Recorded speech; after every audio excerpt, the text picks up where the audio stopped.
Selamat datang di channel Deko. Di depan ini ada 3 buah handphone yang cakep-cakep banget. Yang ketiga-tiganya ini menggunakan chipset yang sama, yaitu dari MediaTek. Yang pertama ini adalah Infinix Zero X Pro, dia pakai MediaTek Helio G95. Yang kedua ini adalah Infinix Zero 20, dia menggunakan chipset MediaTek Helio G99. Dan yang ketiga ini adalah Realme Narzo 50 5G, dia menggunakan chipset MediaTek Dimensity 810. Di video kali ini kita pengen tahu seberapa kenceng chipset MediaTek Dimensity 810 ini. Dan langsung saja nggak pakai lama, kita langsung compare ketiga chipset ini. Pertama-tama kita lihat chipsetnya dulu. Ketiga chipset ini sudah 8 core dengan 6 core kecil dan 2 core gede. Untuk 2 core kecilnya itu sama-sama di 2,0 GHz. Sedangkan untuk 2 core gedenya ada sedikit perbedaan. G95 2,05 GHz, G99 2,20 GHz, Dimensity 810 2,40 GHz. Jadi dari CPU-nya saja sudah ada perbedaan untuk clock speed-nya. Lalu untuk fabrikasinya, G95 itu 12 nanometer, sedangkan G99 dengan Dimensity 810 itu 6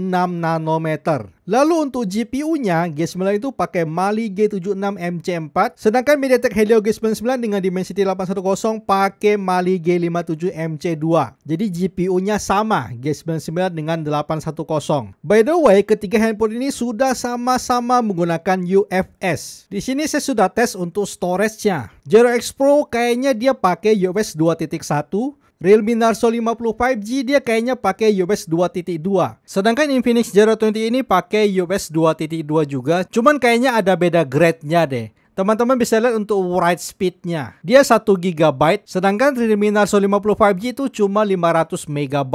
Karena bisa teman-teman untuk skornya itu udah lumayan terpaut jauh. Lalu juga untuk random access-nya juga ada perbedaannya dengan Realme Narzo 50 5G. Jadi kayaknya RAM-RAM ini meskipun sama-sama DDR4X, ada kecepatan speed-nya juga. Ini 2 kali loh. Di sini untuk mengukur kekuatan CPU saya pakai Geekbench 5. Ini sudah paling oke. Dan di sini untuk single core ada perbedaan. Jadi karena faktor 2 core gedenya ini bisa mempengaruhi nilainya. Dan di sini paling tinggi itu ada di Dimensity 810. Tetapi untuk multi core-nya ini paling bagus ada di Infinix Zero 20. Apakah karena UFS dan RAM-nya makanya multi core-nya lebih tinggi? Lalu saya juga sudah tes GPU pakai G95. Di sini paling tinggi ada di GPU MediaTek Helio G95. Di sini agak aneh ya, meskipun GPU-nya sama tapi ada perbedaan untuk skor OpenCL-nya. Apakah karena faktor core speed yang lebih tinggi? Begitu juga dengan posisi Vulkan-nya. Jadi GPU paling oke itu ada di MediaTek Helio G95. Disusul Dimensity 810. Lalu saya juga sudah tes untuk AnTuTu dan ini skornya beda tipis ya antara G95 dengan G99. Di sini paling tinggi memang Dimensity 810. Kita lihat untuk detailnya. Nah, di sini sudah semakin jelas bahwa CPU itu paling kencang ada di Dimensity 810 dan itu benar banget. Posisi kedua ada di G99.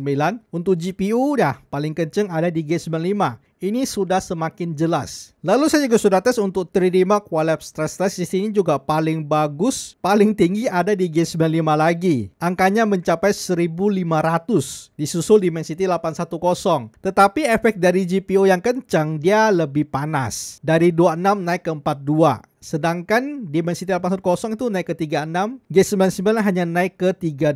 Lalu tidak tahu kenapa untuk tes slingshot ini paling rendah ada di G95 loh. Ini saya agak bingung. Dan di sini posisi paling tinggi ada di Dimensity 810. Nah, tetapi kalau slingshot ekstrimnya ini paling tinggi ada di G95. Di sini G99 dengan Dimensity 810 beda tipis ya. Dan saya juga ada tes CPU throttling testnya. Di sini CPU paling bagus ada di G99.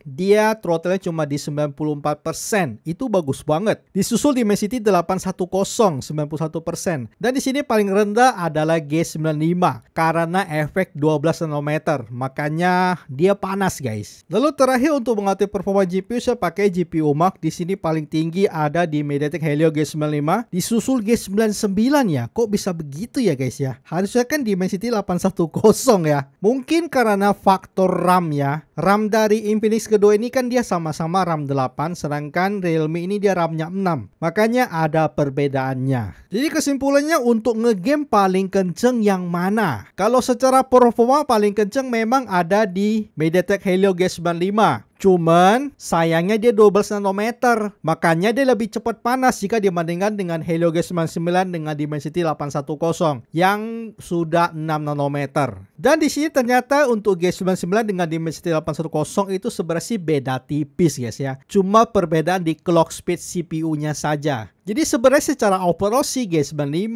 G99 dengan Dimensity 810 itu performanya nggak jauh-jauh beda banget. Cuman beda di 6 nanometer saja yang itu cukup mencolok. Yang sudah pasti jauh lebih adem dibandingkan dengan 12 nanometer yang ada di MediaTek Helio G95. Jadi teman-teman yang sudah pakai MediaTek Helio G95 sih santai-santai saja sih. Karena secara overall itu performanya beda tipis saja. By the way segini saja untuk komparasi chipset antara G95, G99 dengan Dimensity 810. Terima kasih buat teman-teman yang sudah nonton video ini. Like kalau teman-teman suka video ini, share jika video ini bermanfaat. Kita akan ketemu lagi di video selanjutnya. Salam MediaTek.